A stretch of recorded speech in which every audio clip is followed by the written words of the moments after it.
Hello बच्चों, मेरा नाम सत्यम श्रेष्ठ है और आपका स्वागत है विस्तास एकेडमी यूट्यूब चैनल पे। और मैं आज आपके लिए लेके आया हूँ शीत युद्ध का पार्ट 3। ठीक है, जिसने सेकंड पार्ट नहीं देखा, इधर आई बटन आया, आई बटन पे लिंक आ जाएगा, लिंक पे जाके देखो सेकंड पार्ट। उसके अंदर मैंने शीत युद्ध के बारे में बहुत कुछ बता दिया है। अच्छा, तो धीरे धीरे ना हम बात करते हैं अब आगे की। ठीक है, मैंने आपको लास्ट क्लास में बता दिया था कि किस तरीके से ईस्टर्न एंड वेस्टर्न अलायंस यानी कि पूर्वी और पश्चिमी गठबंधन बन चुके थे। ठीक है, और मैंने आपको यह भी बता दिया था कि भैया ना बहुत सारे जो महाशक्तियां थी वो क्या कर रही थी, बहुत सारे देशों के साथ गठबंधन यानी अलायंसेस बनाते जा, उनको अपने साथ इकट्ठा करती जा रही थी। ठीक है, तो इन लोगों ने क्या किया, मतलब उनको जबरदस्ती भी शामिल कर लेती थी, या तो भाई प्यार से हो रहे तो हो जाओ, वरना बहुत बुरी तरीके से हम कर सकते हैं। ठीक है, यानी कि उनको जबरदस्ती उनके साथ कर सकते हैं। देखो यार, आज ना कुछ ऐसी ही बात बताने जा रहा हूं। कह रहा था ना बंदे ऐड करने वाली, बंदे, ध्यान से देखो, वही चीज बता रहा हूं आज ना। वही चीज थोड़े अलग, मतलब उस तरीके का 2 क्वेश्चन बनते हैं। ध्यान से देखना बच्चों, कंफ्यूज हो जाते हैं बच्चे बहुत ज्यादा और इसमें गलती कर बैठते हैं, और ये इंपॉर्टेंट क्वेश्चन भी और आता है। देखो, छोटे देशों का महाशक्ति में जुड़ना, मतलब यहां पर ना जो छोटी छोटी कंट्रीज है ना, जो स्मॉलर कंट्रीज है, वो महाशक्ति के साथ यानी सुपर पावर। कौन है सुपर पावर? एक तो यूएसए और एक यूएसएसआर। कौन है सुपर पावर? एक यूएसए और एक यूएसएसआर। यूएसए का कैपिटलिस्ट ग्रुप और यूएसएसआर का कम्युनिस्ट ग्रुप, यानी कि हिंदी में बोलूं तो अमेरिका का पूंजीवादी गुट और सोवियत संघ का साम्यवादी गुट। अच्छा भैया, छोटे देशों का महाशक्ति में जुड़ना मतलब भैया जो छोटी छोटी कंट्रीज है ना, जो छोटे वाले जो देश हैं, जो अभी जो इतने बड़े सुपर पावर नहीं बने हैं, वो क्या कर रहे थे, अपने आप को खुद महाशक्ति से जोड़ रहे थे। ठीक है, ये बात है, ध्यान से समझ लो। यहां पर ना सिर्फ देखने का नजरिया बदलना है। यहां पर हम लोग देखेंगे छोटे देशों के नजरिए से कि भाई मैं ना महाशक्ति के साथ जुड़ने जा रहा हूं। ठीक है, और यहां पर देखो एक क्वेश्चन बनता है, महाशक्तियों का छोटे देशों को अपने साथ जोड़ना, मतलब यहां पर बात कर रहा हूं मैं सुपर पावर्स की, यूएसए और यूएसएसआर की। ये लोग क्या कर रहे थे, छोटे देशों को अपने साथ जोड़ते चले जा रहे थे। क्यों? देखो अभी भी बोल रहा हूं, फर्क है नजरिए का। इसके अंदर नजरिया किसका है? छोटे देशों का। इसके अंदर नजरिया किसका है? महाशक्तियों का, मतलब सुपर पावर्स का। फर्क क्या है? चलो बात करते हैं, कंफ्यूज मत हो ना, ध्यान से देख लो।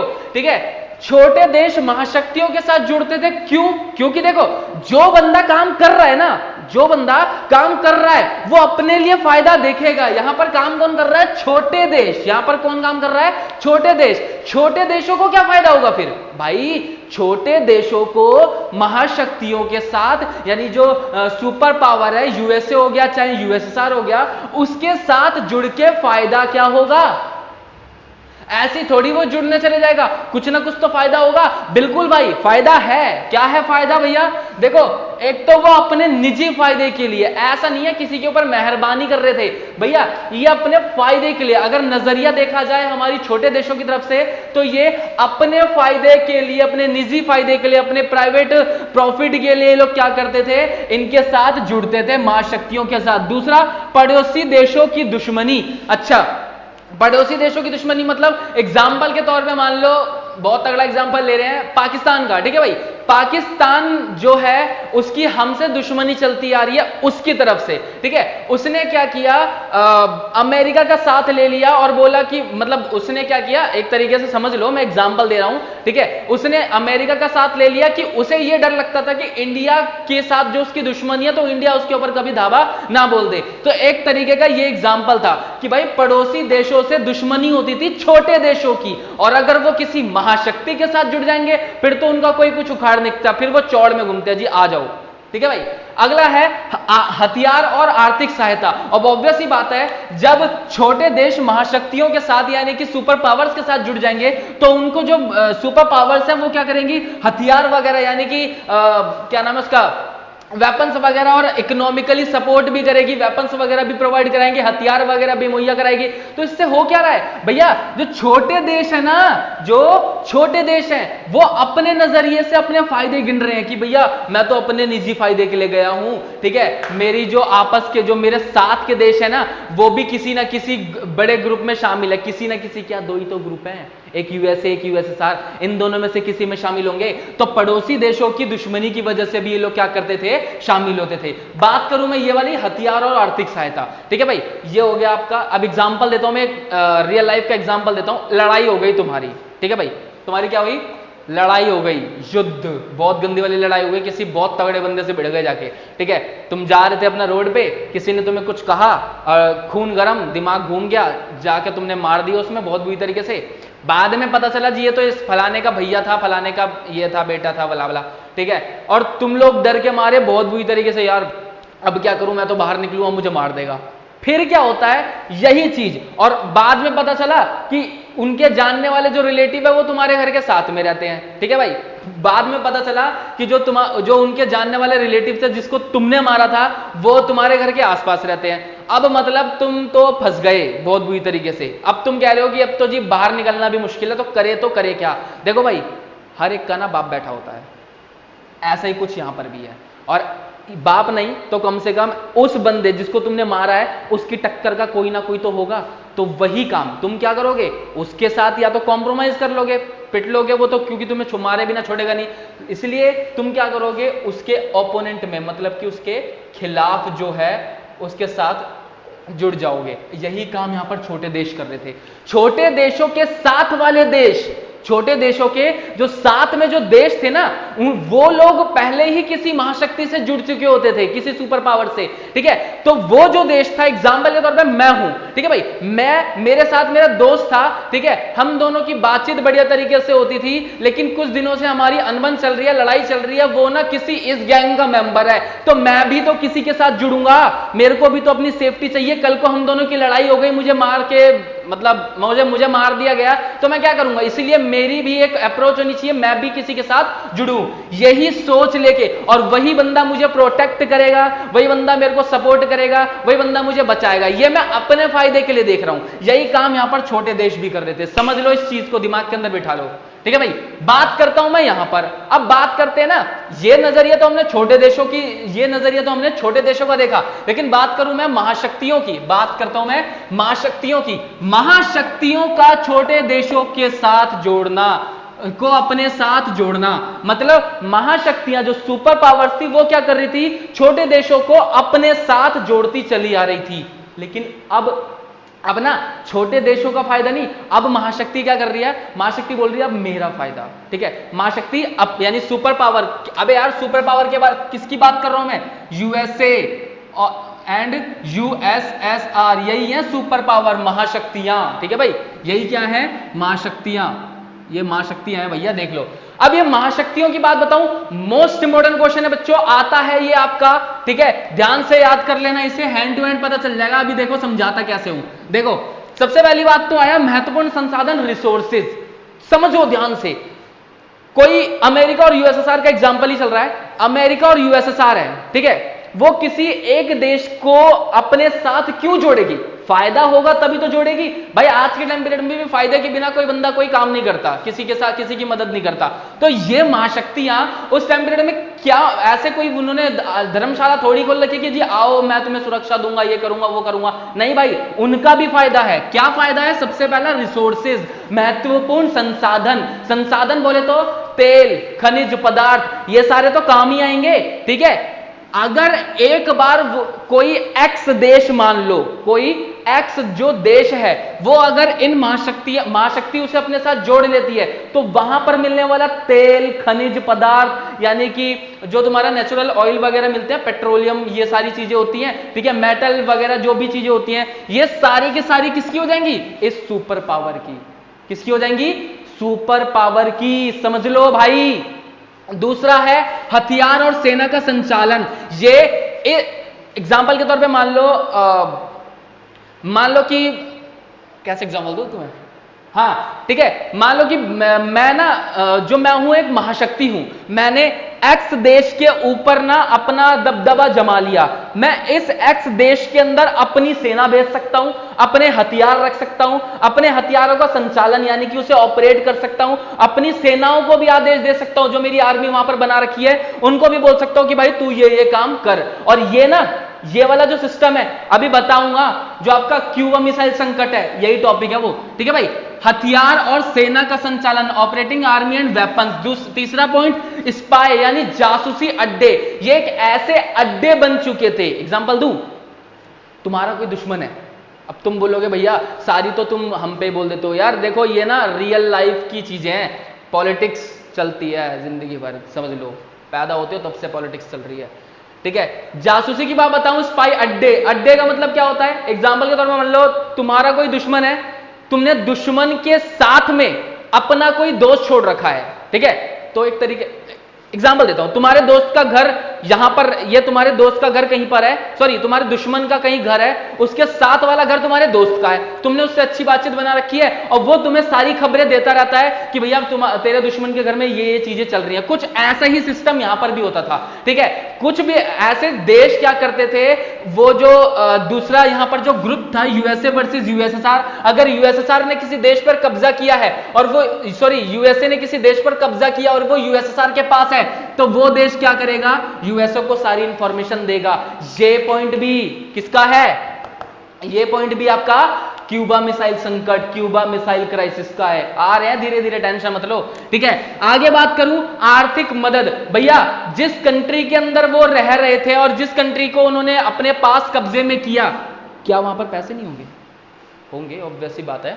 तो ये लोग क्या करेंगे, ये जो वहां पर पैसे हैं वो पैसे भी हेल्प करेगी इन सुपर पावर्स को कि वो वहां पर काम कर सके। समझो यार बहुत इजी है। सबसे पहला समझो, रिसोर्सेज मिल गए, मैं बताता हूं तुम्हें क्या क्या समझ में आ गया। एक आ गया रिसोर्सेज वाला कि भैया अच्छा वहां पर मिलने वाले जो प्राकृतिक संसाधन है, जो नेचुरल रिसोर्स, ये तेल हो गया, पेट्रोल हो गया, कोयला हो गया, ये सारे के सारे किसके हो जाएंगे, यूएसएसआर के, भैया सॉरी महाशक्तियों के यानी कि सुपर पावर्स के।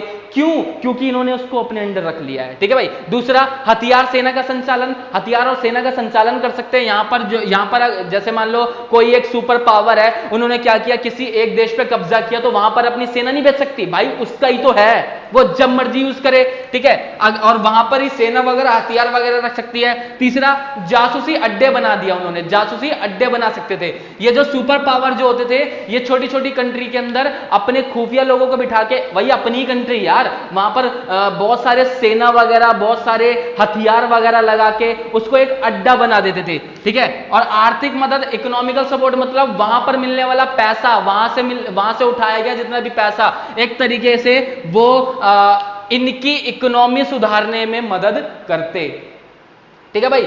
इसको एक्सप्लेन करके देख रखा है, इसको एक्सप्लेन करके दे रखा है, डिस्क्रिप्शन बॉक्स में जाओ, डिस्क्रिप्शन बॉक्स में नोट्स मिलेंगे इसके, भाई डिस्क्रिप्शन बॉक्स नोट्स मिल जाएंगे, ध्यान से देखो, बहुत इंपॉर्टेंट क्वेश्चन है, आता है ये कि और दोनों में डिफरेंस है, ध्यान से सुन लो। ये 4 मार्क्स का नहीं आएगा, ये कभी भी 4 मार्क्स का नहीं आएगा, 4 मार्क्स का ये आएगा, ठीक है। ये है छोटे देश, अपने नजरिया चेंज कर लेना, छोटे देश जा रहे हैं खुद जुड़ने, ये महाशक्तियां उन्हें बुला रही हैं। यहां पर स्मॉलर कंट्रीज जो हैं वो सुपर पावर के साथ गठबंधन यानी कोलेशन कर रही है, लेकिन यहां पर जो है महाशक्तियां, यहां पर क्या है, महाशक्तियां छोटे देशों को अपने साथ जोड़ रही हैं। आया समझ? देखो एक बार, देखो बच्चों, अगला टॉपिक जो हमारा है वो है शीत युद्ध के दायरे। क्या है? शीत युद्ध के दायरे, अरीनाज ऑफ कोल्ड वॉर, ठीक है भाई, ये आपका अगला टॉपिक है, ठीक है। सिंपल सा है, कुछ खास नहीं है, पर हाँ एक बात है समझने वाली यार। देखो शीत युद्ध के टाइम पीरियड में ना क्या क्या हुआ था, 1948 में बर्लिन को बंद कर दिया गया, नाकेबंदी हो गई थी, बर्लिन है, ठीक है। 1950 में कोरिया संकट हुआ था, ठीक है। 1954 से लेकर 75 तक अमेरिका ने, जो हमारा अमेरिका था, उसने वियतनाम में बार-बार इंटरफेयर करने की कोशिश करी। 1956 में हंगरी में सोवियत संघ का हस्तक्षेप, ऐसे ही उसने कर दिया था, क्या नाम है, सोवियत संघ यानी यूएसएसआर ने हंगरी के अंदर इंटरफेयर करने की कोशिश करी। 62 में क्यूबा मिसाइल संकट यानी क्यूबा मिसाइल क्राइसिस है ना, बर्लिन की नाकेबंदी है, वो बर्लिन वॉल है यार, बर्लिन वॉल अभी पढ़ोगे आप सेकंड चैप्टर में, ठीक है क्या ये भैया, ये सारी चीजें है क्या लिखा है मैंने? देखो बच्चों, मैंने ना एक बात कही थी आपसे कि शीत युद्ध में लड़ाई नहीं हुई, मैंने क्या कहा था, शीत युद्ध में लड़ाई नहीं हुई, लेकिन यार इसका यह मतलब नहीं है कि लड़ाई नहीं हुई।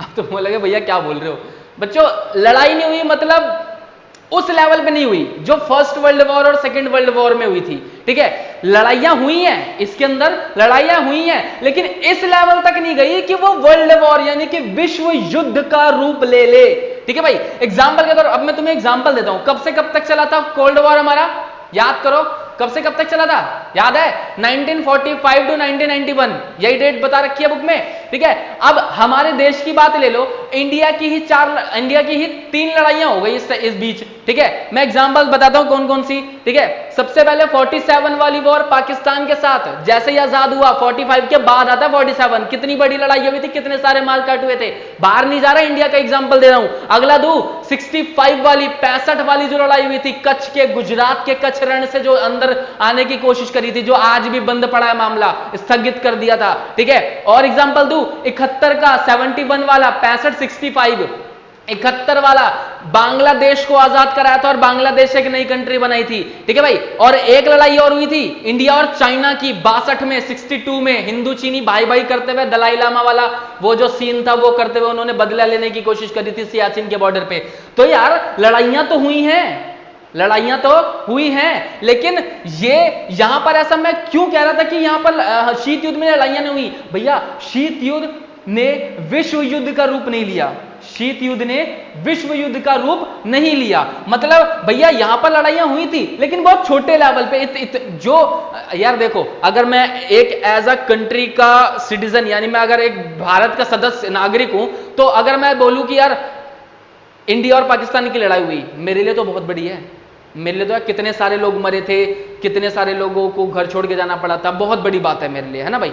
लेकिन मैं बात करूं, अगर हम बात करें इंटरनेशनल लेवल पे, अंतरराष्ट्रीय स्तर पे, तो यार वो लड़ाई बहुत छोटी थी। अगर तुम क्या कहते हैं 45 सेकेंड वर्ल्ड वॉर जो है 39 टू 45 वाला, उसमें जाके देखो तो जापान के 2 शहर पे न्यूक्लियर बॉम्ब गिराया। हमारे यहाँ न्यूक्लियर बॉम्ब तो नहीं गिरे, वहां पर हिरोशिमा और नागासाकी के अंदर आज भी जो जनरेशन है उनके अंदर मतलब डिफेक्ट देखने को मिलता है, बॉडी वगैरह ढंग से नहीं डेवलप होती है, सारी चीज़। जहां पर बॉम्ब गिरा था वहां के दूर दूर तक की जमीनें जो है वो बंजर पड़ी हैं, ये सारी नॉर्मल चीज़ें है ना, जो हमें उस वाले वर्ल्ड वॉर में देखने को मिली थी। लेकिन अगर मैं बात करूं हमारे इंडिया की, तो इंडिया के ऊपर तो किसी ने वो न्यूक्लियर बॉम्ब नहीं गिरा, इस स्थिति तक तो नहीं पहुंचे थे हम। वो वाली स्थिति समझ में है कितनी बुरी स्थिति हुई थी। तो भाई मैं यही बात बता रहा हूं, शीत युद्ध के दायरे का मतलब क्या होता है, कोल्ड वॉर जो था वो किस हद तक पहुंचा था, इसको कहते हैं कि इस टाइम पीरियड में, इसका मतलब सुन लो, अरे शीत युद्ध के दायरे यानी ना कोल्ड वॉर, मतलब ये एक ऐसी सिचुएशन थी जब लड़ाइयां यानी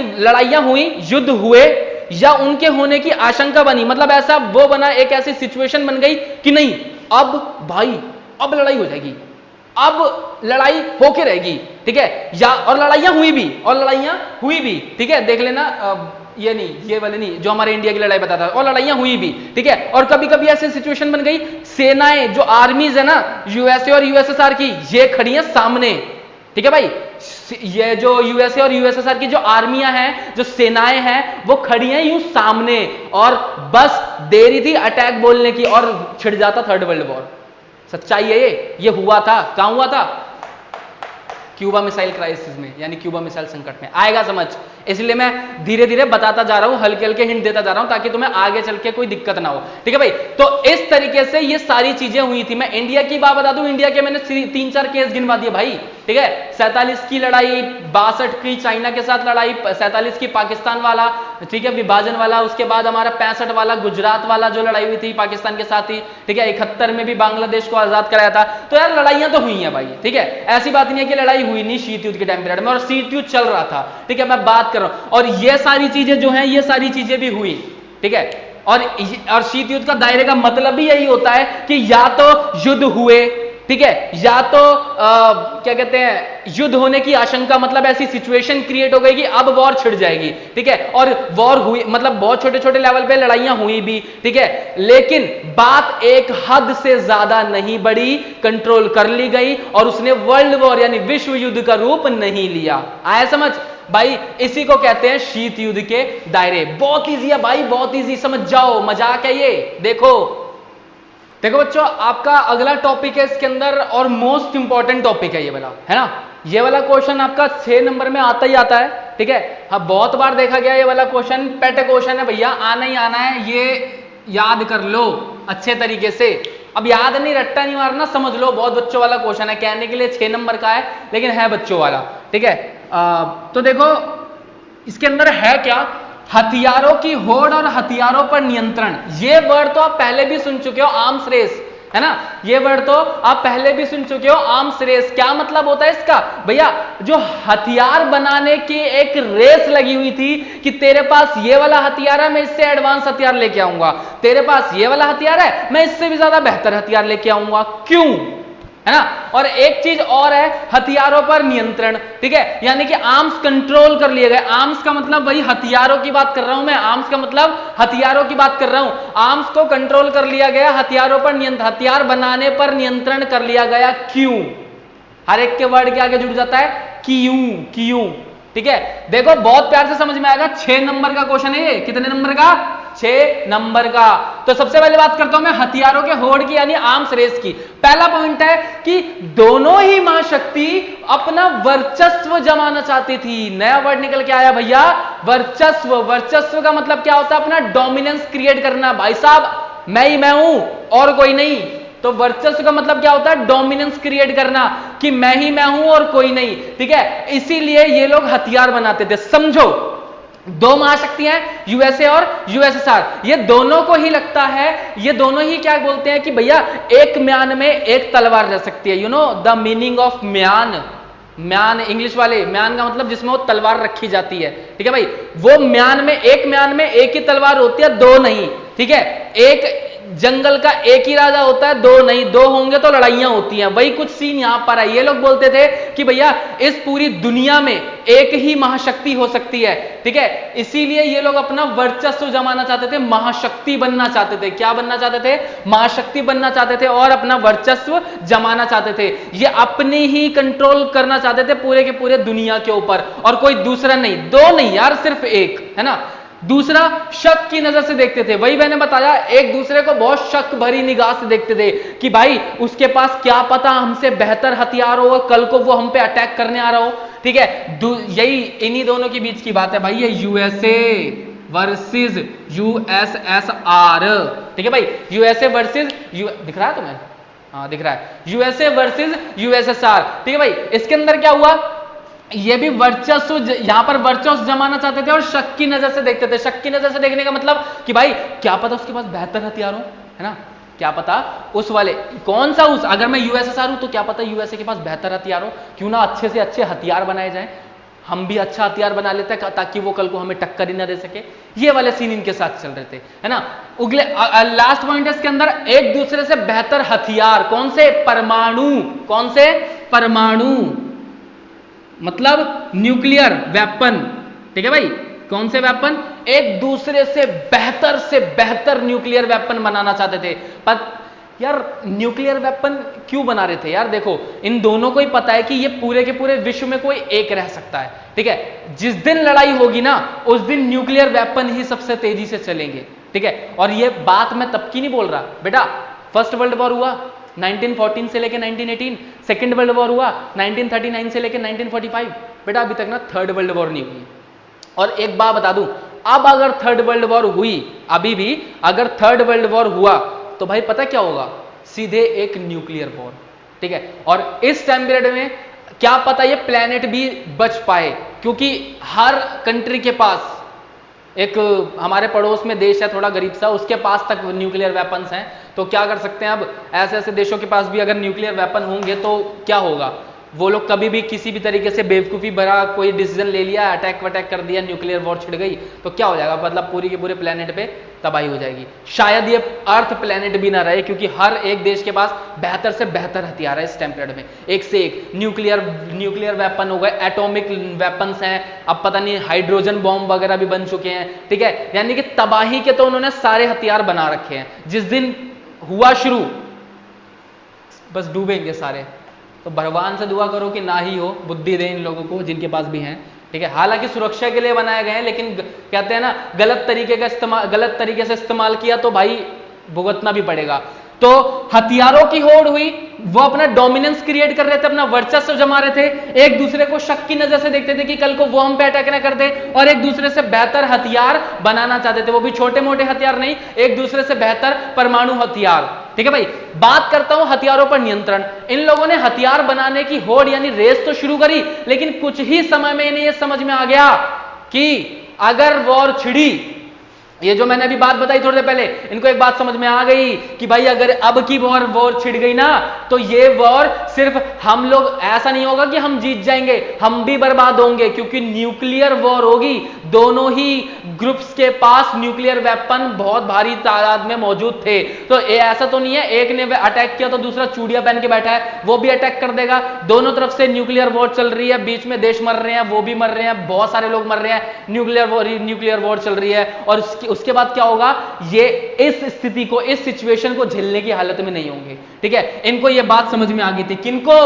दोनों ही महाशक्तियों को, यूएसए को और यूएसएसआर को, अमेरिका को और सोवियत संघ को। ठीक है भाई, हथियारों पर होड़ हो गया, हथियारों पर नियंत्रण कैसे बताओ? थर्ड वर्ल्ड वॉर नहीं कर सकते थे, मतलब अभी ये लोग सेकेंड वर्ल्ड वॉर की स्थिति से निकल के आई थे, लेकिन ये, और इसके बाद ये थर्ड वर्ल्ड वॉर नहीं चाहते थे, ये नहीं चाहते थे कि तीसरा विश्व युद्ध छिड़ जाए। हथियारों पर खर्च रोकने के लिए ये सोचते, ये चाह रहे थे कि भैया जो खर्चा हम हथियार बनाने पे कर रहे हैं ना, बहुत ज्यादा खर्चा कर रहे थे हथियार बनाने पे, तो उसको कम करके वो लोग क्या चाह रहे थे कि कम क्या, पूरी तरीके से खत्म करके वो लोग अपनी इकोनॉमी को बढ़ाना चाहते थे। इसीलिए इन्होंने क्या किया, एनएनपीटी, इसको एक नाम से जानते हैं, एनपीटी भी बोलते हैं सिर्फ, एनएनपीटी और एलटीबीटी। क्या है? एनएनपीटी, एलटीबीटी, समझ लो, nuclear non proliferation treaty, nuclear non proliferation treaty, Hindi में बोले तो परमाणु अप्रसार संधि।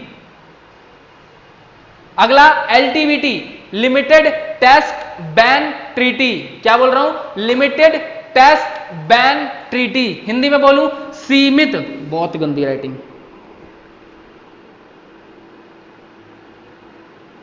सीमित परमाणु परीक्षण संधि, हिंदी में बोलूं सीमित परमाणु परीक्षण संधि। क्या है ये भाई? ये ना कुछ ऐसे संधियां थी, कुछ ऐसी एग्रीमेंट थे, कुछ ऐसे, मतलब इनके बीच में एग्रीमेंट किए गए थे।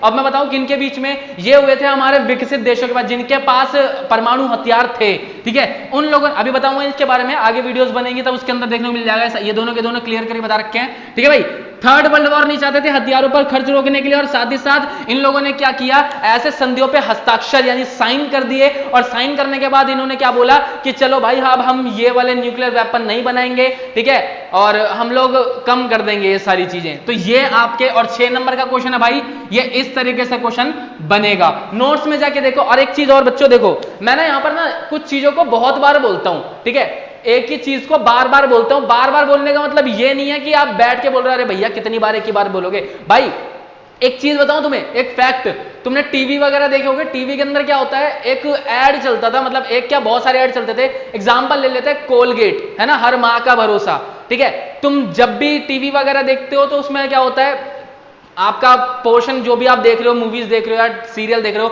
वो खत्म हुआ, खत्म होते ही क्या होता था, वो आ जाता था, बार बार बार बार बार बार बार बार वो रिपीट होता रहता था। अब ना तुम कभी भी बाहर जाओगे ना, तो वो क्या होता है, अब ना वो भूलोगे नहीं, तुमसे एकदम से पूछेगा भाई तुम क्या करते हो, मतलब ब्रश वगैरह किया, हाँ भाई किया, कोलगेट करके आया हूं। बेशक तुम पेप्सोडेंट यूज कर रहे हो, बेशक तुम कुछ भी यूज कर रहे हो, लेकिन नाम के अंदर क्या छप चुका है, कोलगेट। इसलिए अपने दिमाग, इसलिए ना बार बार वही चीज बोल बोल के ना दिमाग के अंदर एक बात बिठा दी है कि पेस्ट करना है तो कोलगेट करना है। और इसी तरीके से बार बार अगर मैं चीजें बोलता रहूं ना, तो वो चीजें तुम्हारे दिमाग के अंदर छप जाएंगी। तुमसे अभी भी पूछ लूं, हर कोलगेट का मतलब हर माह का भरोसा जी, हर माह का भरोसा, अपनी माँ अपने बच्चों को बोलती है कोलगेट करो।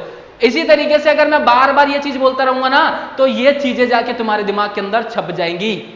ठीक है, ये कोई वो नहीं है, सिर्फ एक ह्यूमन ब्रेन का एक सिचुएशन है कि ना ऐसी चीजों को वो कैप्चर कर लेती है। अभी बोरिंग लगता है, बाद में क्या होता है, जब चीजें दिमाग के अंदर घूमने लगती है, शीत युद्ध, शीत युद्ध, शीत युद्ध, शीत युद्ध, अच्छा हथियारों की होड़, हथियारों पर नियंत्रण, हथियारों की होड़, हथियारों पर नियंत्रण, यूं छप जाएगा दिमाग में, एक बार में ही, गारंटी। ठीक है, तो बेटा याद करते रहो, बोलते रहो, समझते रहो। घर के अंदर जाओ, घर के अंदर बात करो ऐसी चीजों में, बताओ अपने लोग, अपने दोस्तों को बताओ, अपने जो भी हैं घर में मम्मी पापा भैया बहन दीदी छोटे भाई जितने भी हैं उन सबको बताओ कि भाई देख ऐसी ऐसी चीजें भी हुई थी। ये तुम्हारे लिए चीजें लग रही होगी बुक्स की, लेकिन उनको बताने के बाद तुम गारंटी दे रहा हूं तुम्हें वो लोग ऐसे बोलेंगे भैया आपको ये भी आता है। भाई अपनी नॉलेज ना लोगों से बताओ, तब जाके तुम्हारी नॉलेज और ज्यादा इंप्रूव करेगी। ठीक है भाई, एक फैक्ट बता रहा हूं कि कभी भी ऐसे मत रहो, डर के मत रहो। अब कोई चीज कोई तुमसे कुछ पूछता है या नहीं भी पूछता, खुद आगे बढ़ो, बताओ कि यार देख ऐसी ऐसी बात है, ये वाले चैप्टर में ऐसे था।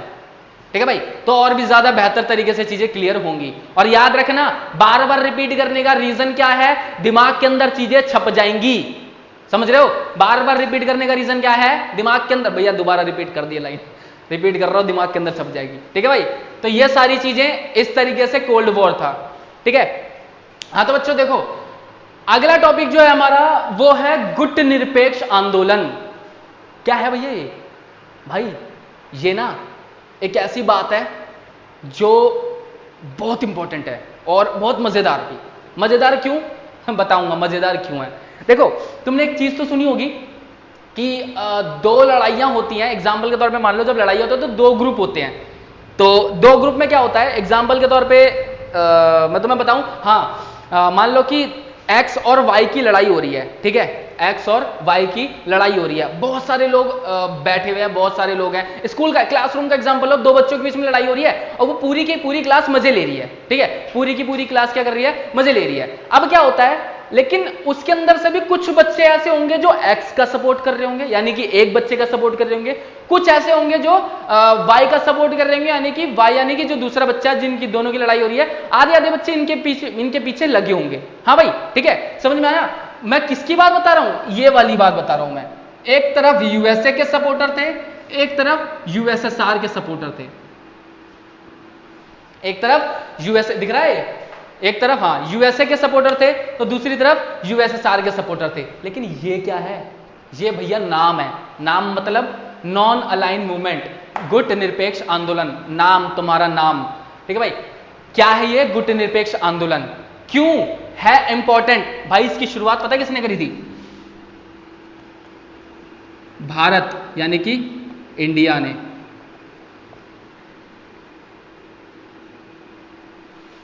ठीक है भाई, इसकी शुरुआत किसने करी थी? इंडिया ने।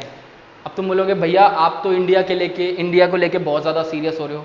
भाई इस वाले कॉन्सेप्ट में ना, मतलब हमारे 12th वाले लेवल पे बहुत सारी चीजें ऐसी है जो इंडिया के बारे में बताई गई हैं, लेकिन ना इसको इतनी ज्यादा दिख नहीं पाती है बाहर।